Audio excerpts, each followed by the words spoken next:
বিজনীত উপস্থিত ইউপিপিএল প্ৰধান প্ৰমোদ বড়ো জীৱানন্দ বসুমতাৰীৰ বাসগৃহত উপস্থিত হৈ পৰিয়ালবৰ্গক সমবেদনা জ্ঞাপন কৰে প্ৰমোদ বড়োৱে।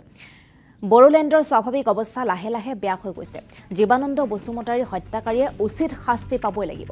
বিজনী ইউপিপিএলৰ উপসভাপতি জীৱানন্দ বসুমতাৰীৰ হত্যাকাণ্ডৰ সঠিক তদন্তৰ দাবী উত্থাপন কৰিছে প্ৰমোদ বড়োৱে।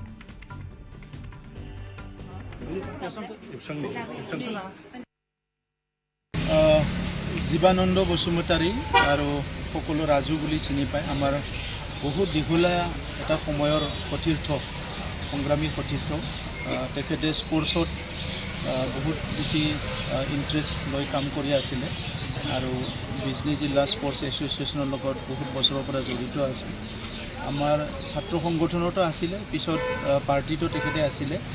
তো যোৱা 29 তাৰিখে তেখেতক হত্যা কৰা হ'ল। যিটো নেকি বড়োলেণ্ডৰ এটা স্বাভাৱিক অৱস্থা, সেইটো লাহে লাহে বেয়া হৈ গৈ আছে। আমি দেখিলোঁ যোৱা 6-7 মাহত বিভিন্ন জেগাত তেনেকুৱা মাৰ্ডাৰবিলাক হৈ আছে।